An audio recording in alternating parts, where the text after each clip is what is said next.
Shri Raghavan, Kannur UDF നിയന്ത്രണത്തിലുള്ള Irikkur service സഹകരണ ബാങ്കിലാണ് ഇങ്ങനെ ഒരു ലക്ഷങ്ങളുടെ ക്രമക്കേട് നടന്നിരിക്കുന്നത്. എത്ര ലക്ഷം രൂപയാണ് ഇങ്ങനെ ക്രമക്കേടിലൂടെ തട്ടിയെടുത്തതെന്ന് അറിയില്ല. പക്ഷേ ഇത്രയും വലിയൊരു ഓഡിറ്റിംഗിലാണ് ഇപ്പോൾ ഇങ്ങനെ കണ്ടെത്തിയിരിക്കുന്നത്. മുൻപും ഈ ബാങ്കിനെ കുറിച്ച് ഇങ്ങനെ ആരോപണങ്ങൾ ഉണ്ടായിട്ടുണ്ടോ? എങ്ങനെയാണ് ഇവിടുത്തെ ഒരു അന്തരീക്ഷം? മുൻപ് ഈ ബാങ്കിന്റെ ഭരണസമിതി ഇത് കാലാകാലങ്ങളായി UDF ഭരിക്കുന്ന ബാങ്കാണ്. മുൻപ് ഇവര് ഇലക്ഷൻ നടത്താൻ തന്നെ മറന്നുപോയി.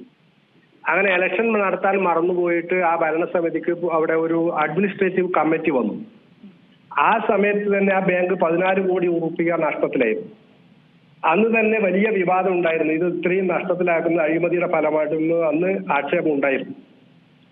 ഇപ്പോ നിങ്ങൾ പറഞ്ഞതുപോലെ ലക്ഷങ്ങളുടെ അഴിമതിയല്ല, ഏതാണ്ട് 6.5 കോടി രൂപ, 5 കോടി രൂപയുടെ പണം തന്നെ അവിടെ മിസ് അപ്രോപ്രിയേഷൻ നടത്തിയതായിട്ടാണ്, തിരിമറി നടത്തിയതായിട്ടാണ് വിവരം പുറത്തു വന്നിട്ടുള്ളത്. അതുപോലെ ഏതാണ്ട് 1.5 കോടി രൂപയുടെ സ്വർണം, ബാങ്കിൽ വെച്ച സ്വർണം അവിടെ നിന്ന് മാറ്റിയതായിട്ടാണ് വിവരം. രാഘവൻ, നിലവിൽ ഈ സെക്രട്ടറിയുടെ മേളിലാണ് പഴി ചാരുന്നത്. അയാളെ സസ്പെൻഡ് ചെയ്യുന്ന നടപടിയിലൊക്കെ കടന്നു. അയാൾ ഇപ്പോൾ ഒളിവിലാണെന്ന് മനസ്സിലാകുന്നുണ്ട്. ഈ സെക്രട്ടറിക്ക് മാത്രമാണ് ഇതിൽ പങ്ക്? ഒരിക്കലും സാധിക്കില്ല. അവിടെ പ്രസിഡന്റ് ആയിട്ടുള്ള മുനീറാണ്, കോൺഗ്രസ്സുകാരനായിട്ടുള്ള മുനീറാണ് പ്രസിഡന്റ്. അതുപോലെ പ്രസിഡന്റും ഭരണസമിതിയും അറിയാതെ ഒരു സെക്രട്ടറിക്ക് മാത്രമായി ഇത്രയും വലിയ തുക തിരിമറി നടത്താനോ അഴിമതി നടത്താനോ സാധിക്കുന്നതല്ല.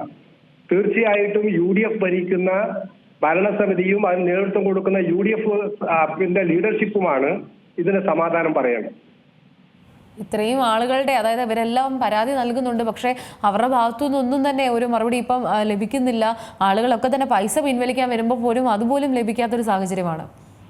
അവിടെ നിരവധി ആളുകളാണ് പണം നിക്ഷേപിച്ച പണത്തിന് വേണ്ടിയിട്ട് അവിടെ ചെല്ലുന്നത്. അങ്ങനെ വരുമ്പോൾ അവിടെ അതിന് സമാധാനം പറയാൻ ബാങ്ക് ഭരണസമിതിയോ, ബാങ്ക് സെക്രട്ടറി ഇല്ല, അദ്ദേഹം ഒളിവിലാണെന്ന് പറയുന്നു, ബാങ്ക് ഭരണസമിതിയോ ഉത്തരവാദപ്പെട്ട ആരും തന്നെ അവിടെ ഇല്ല.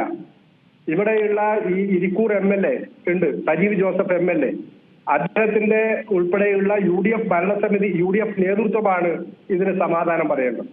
എത്രയോ കാലമായി UDF ഭരിക്കുന്ന ഈ സഹകരണ സംഘത്തിൽ ഇത്രയും വലിയ അഴിമതി നടന്നിട്ട് ആ അഴിമതിയോട് ഇതുവരെ പ്രതികരിക്കാൻ ഇവിടുത്തെ സ്ഥലം MLA തയ്യാറായിട്ടില്ല എന്നുള്ളത്, ഇത്തരത്തിൽ വലിയ ഒരു സംഭവം ജനങ്ങളെ ബാധിക്കുന്ന ഒരു വിഷയം വരുമ്പോൾ എന്തുകൊണ്ടാണ് MLA പ്രതികരിക്കാത്തത് എന്നത് വളരെ വിസ്മയകരമായിട്ടുള്ള കാര്യമാണ്.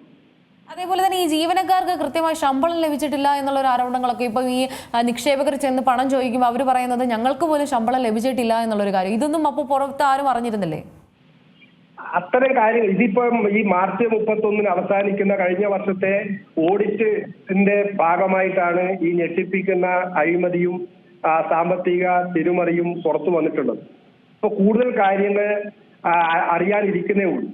ഇപ്പോ അന്വേഷിച്ച് റിപ്പോർട്ട് സമർപ്പിക്കാൻ ജൂലൈ 15 റിപ്പോർട്ട് സമർപ്പിക്കാൻ വേണ്ടിയിട്ട് ജോയിന്റ് രജിസ്ട്രാർ യൂണിറ്റ് ഇൻസ്പെക്ടറെ ചുമതലപ്പെടുത്തിയിട്ടുണ്ട്.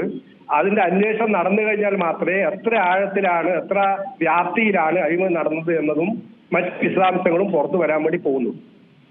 വളരെ നന്ദിയുണ്ട് രാഘവൻ പ്രതികരണത്തിന്.